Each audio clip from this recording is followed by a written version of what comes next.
Hi everyone, this is Bhavna and I welcome you all to Namaste.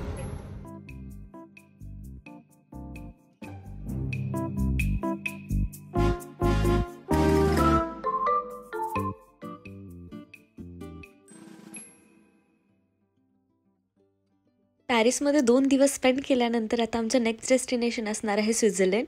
ह्या डेस्टिनेशनसाठी आम्ही खूप खूप एक्सायटेड होतो आणि आत्ता आम्ही फ्लाईटमध्ये बसलेलो आहे.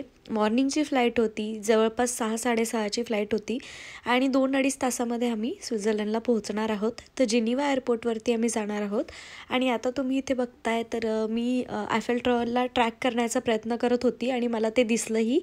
आणि हे खूप जवळ नाही आहे एअरपोर्टच्या, तरीसुद्धा ते दिसतं कारण ते आहेच इतकं मोठं. आता तुम्ही बघताय ते आहे स्वित्झर्लंड आणि किती ग्रीनरी आहे. जसं स्वित्झर्लंडच्या वरतून फ्लाईट जाताना दिसली तसं सगळीकडे ग्रीनरी दिसत होती.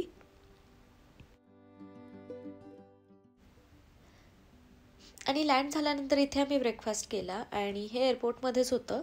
आणि हा जो कॅफे होता त्याला जॅझ कॅफे म्हणतात, जिनिवामध्ये आहे आणि खूप अमेझिंग कॅफे होता. खूप असे छान रोबोट्स लावलेले होते आणि बघायला मस्त होता. म्हणजे ऑल अँड ऑल छान वाटत होतं तिथे गेल्यानंतर. पण विहानला इनिशियली खूप भीती वाटत होती. तो जवळ गेला की घाबरायचा. नंतरून थोड्या वेळानंतर तो खूप क्युरिओसिटीने बघत होता त्याच्याकडे. आणि फक्त एक गोष्ट इथे आल्यानंतर अशी लक्षात आली की आमचे जे सिम कार्ड्स होते, जे पॅरिसमध्ये तर चांगले चालत होते, इंटरनेटही चालत होतं, ते इथे चालत नव्हते. त्यामुळे आम्हाला सगळ्यात पहिली गोष्ट करावी लागली ती सिम कार्ड घ्यावं लागलं. आणि नाव आम्ही इथे तिकीट घेतोय.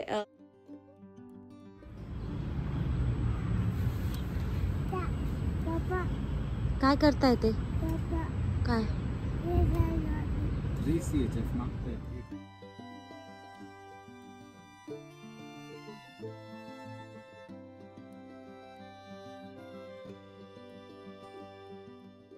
आणि अपार्टमेंटमध्ये आम्ही चेक इन केल्यानंतर आलेलो आहे ते सिम कार्ड घेण्यासाठी, कारण इथे सिम कार्ड अजिबातच चालत नव्हतं आणि विदाऊट इंटरनेट ट्रॅव्हल कसं करणार, म्हणून सगळ्यात पहिली नीड होती ती सिम कार्ड घेण्याची. आता त्यानंतर आम्हाला ट्रॅव्हल अडॅप्टर पण लागणार होतं, कारण युरोपसाठी दुसरं ट्रॅव्हल अडॅप्टर आहे पण स्वित्झर्लंडमध्ये ते चालत नाही, तिथे अजूनच वेगळं लागतं. सो तेही एक आम्हाला घ्यावं लागलं आणि तोपर्यंत मग आम्ही इथे थोडा वेळ टाईमपास केला. त्यानंतर आम्ही आता आलेलो आहे ते लेक साईडला.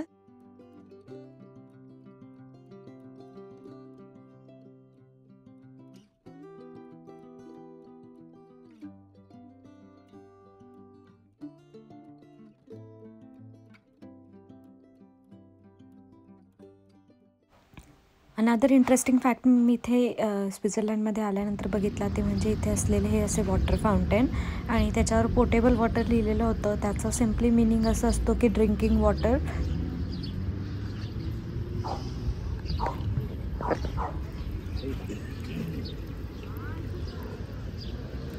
काय म्हटले?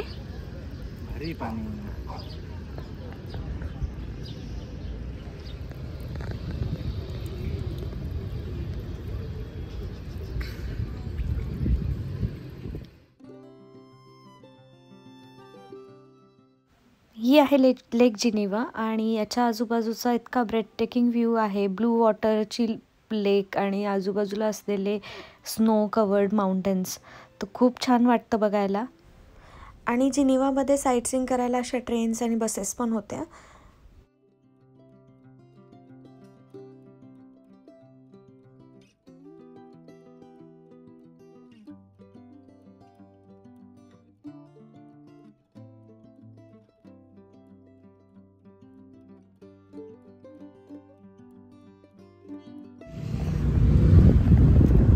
इथे असलेल्या प्रीमियम बोट राईड्सपासून तर इथे असलेले थ्रिलिंग वॉटर स्पोर्ट्स, इथे सगळ्यांसाठी काही ना काही आहे करण्यासाठी. आणि हेच सगळं एक्सप्लोअर करत तुम्ही जिनिव्हाला अर्धा दिवस पूर्ण देऊ शकतात, just to see the lake side आणि ब्युटी ऑफ ओल्ड टाउन.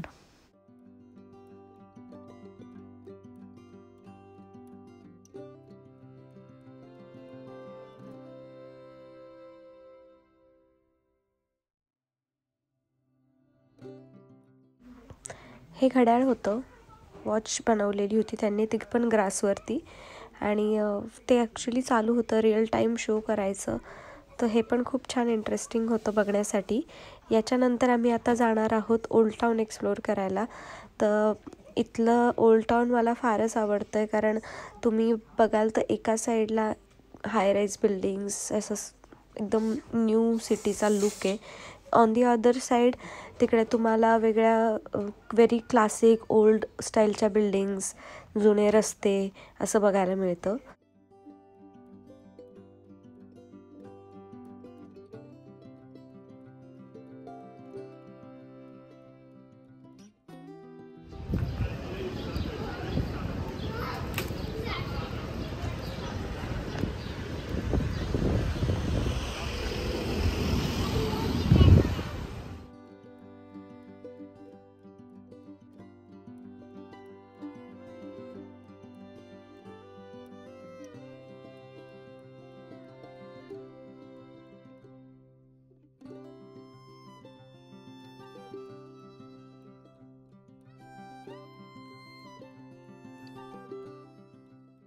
आणि हे आहे ओल्ड टाऊन.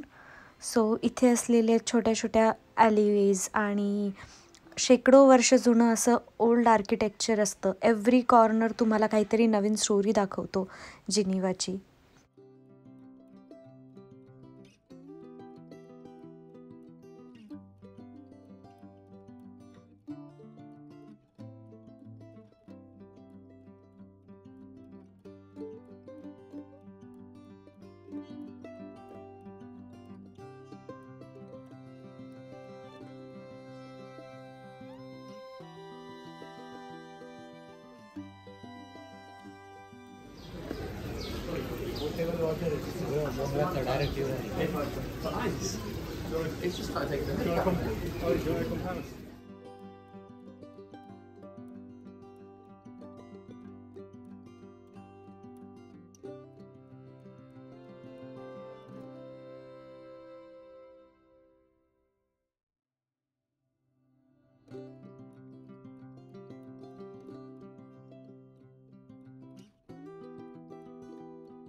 इथे वॉक करत असताना तुम्हाला हे छोटे छोटे कॅफेज आणि इथलं ट्रॅडिशनल फूड तर दिसतंच, पण त्याचसोबत तुम्हाला इथला अप्रतिम असा भूतकाळ बघायला मिळतो.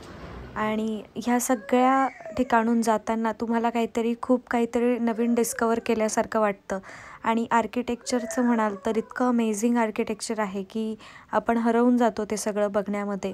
म्हणून तुम्ही जिनिवाला जर जाणार असाल तर अर्धा दिवस तर तुम्हाला ओल्ड टाऊन एक्सप्लोअर करायलाच लागून जाईल.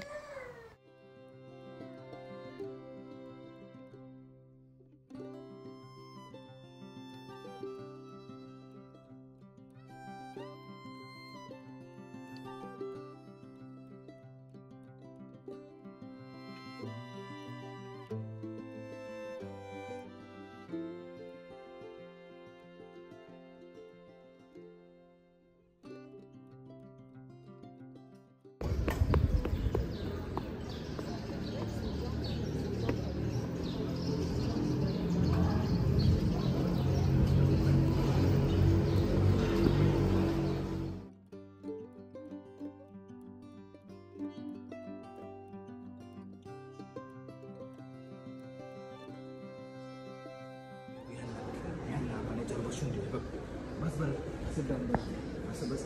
आणि इथे पकड बरं, इथे याला पकड बरं, पकड, बापरे पकड बरं. हां, तो पडू नको, तिथेच बघ, मग बघ.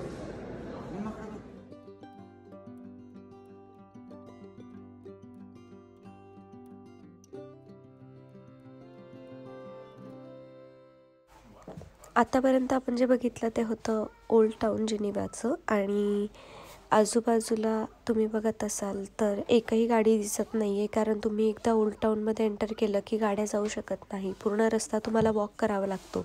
आजूबाजूला अशा प्रत्येक ठिकाणी अशा पाण्याच्या पाणपोया होत्या, ओल्ड कॅथेड्रल, आणि असं खूप अमेझिंग व्ह्यू होते बघायला. त्यानंतर आता आम्ही चाललो आहे आमच्या घराकडे, जिथे आम्ही राहतो आहे. कारण ऊन जरी दिसत असलं तरी संध्याकाळचे 8 वाजलेले आहेत आणि विहानसोबत लेट नाईट फिरणं थोडं अवघड होऊन जातं. So this is it for today's video. Thank you for watching.